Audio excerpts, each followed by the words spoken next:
Kami sangat merespon baik ya Undang-Undang Minerba, pengganti dari Undang-Undang Nomor 4 Tahun 2009. Ada 2 pasal yang memang kami fokus ya. Baik itu dalam pasal 6 bagaimana kembali ke Permen HPM.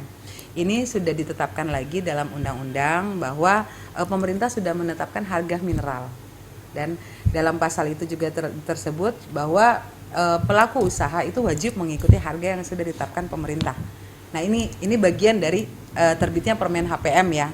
Oke. Nah, kemudian ada satu pasal lagi yang kami agak sedikit concern, yaitu pasal 170.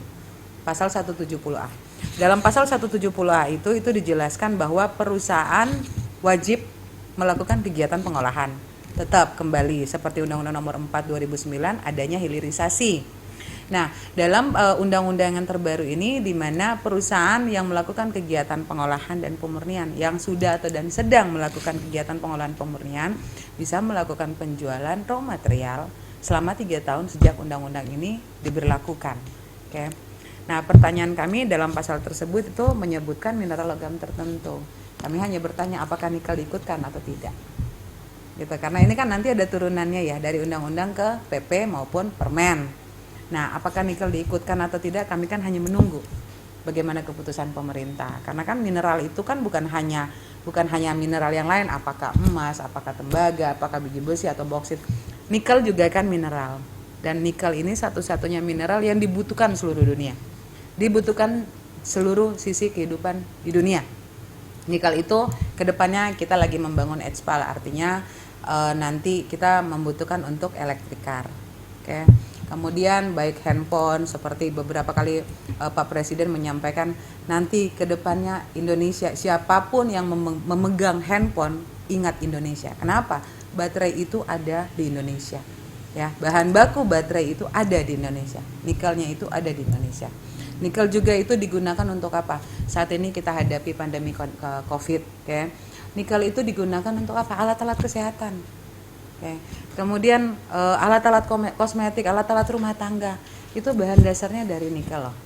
Okay. Nah, dalam hal ini kami juga minta bahwa kembali lagi kalau berbicara smelter di Indonesia, smelter yang terbanyak apa ya? Nikel kan? Indonesia saat ini sudah disebut raja smelter dunia loh. Begitu banyaknya nikel smelter yang sedang berproses berproduksi saat ini. Ya.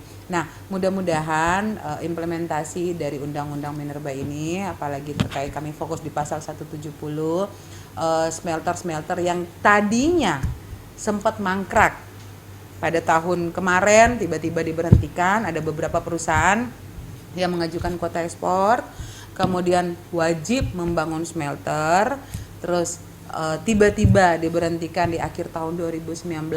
Nggak dipungkiri ada beberapa perusahaan yang akhirnya mangkrak, tidak bisa melanjutkan. Ya. Nah, dalam hal ini dengan diterbitkannya undang-undang Minerba yang baru ini, semoga juga bisa mengakomodir perusahaan pertambangan nikel. Mungkin itu yang bisa kita sampaikan dan kita tunggu hasilnya dalam PP maupun Permen.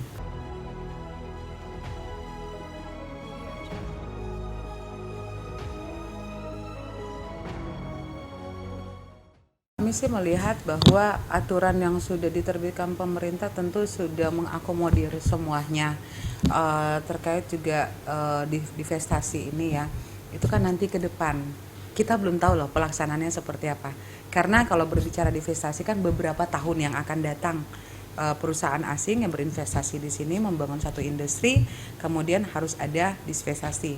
Divestasi ini kan bukan sekarang, bukan 5 tahun ke depan atau bukan 10 tahun ke depan. Mungkin 20 tahun yang akan datang atau mungkin 30 tahun yang akan datang. Kami tidak bisa komentar apa-apa karena kenapa? Mungkin 10 tahun yang akan datang keluar lagi peraturan yang baru. Undang-undang yang baru kami tidak tahu, atau PP yang baru atau Permen yang baru. Jadi kalau dalam hal divestasi saya rasa kami merasa bahwa pemerintah sudah mengatur yang terbaik. Apapun itu kami juga tidak bisa berkomentar apapun itu. Yang kami harapkan adalah bagaimana pelaksanaan seluruh undang-undang ini semata-mata kita kembali ke Undang-Undang Dasar 45 Pasal 33. Segala sumber daya alam dan kekayaan alam Indonesia dipergunakan untuk kemakmuran rakyat Indonesia. Kami penambang, kami adalah rakyat Indonesia. Kami penambang merah putih. Seharusnya kami juga, ya tolong dibantu gitu loh. Bukan dibela, kami tolong juga dibantu sehingga kami bisa berusaha penambangan yang positif. Jangan sampai nanti kami meninggalkan begitu saja tambang-tambang ini sehingga apa? Daerah yang kena dampak, hancur lingkungan, masyarakat sekitar yang kena dampak. Karena hancur lingkungan terjadilah bencana alam dan lain-lain. Mungkin itu yang bisa kami sampaikan.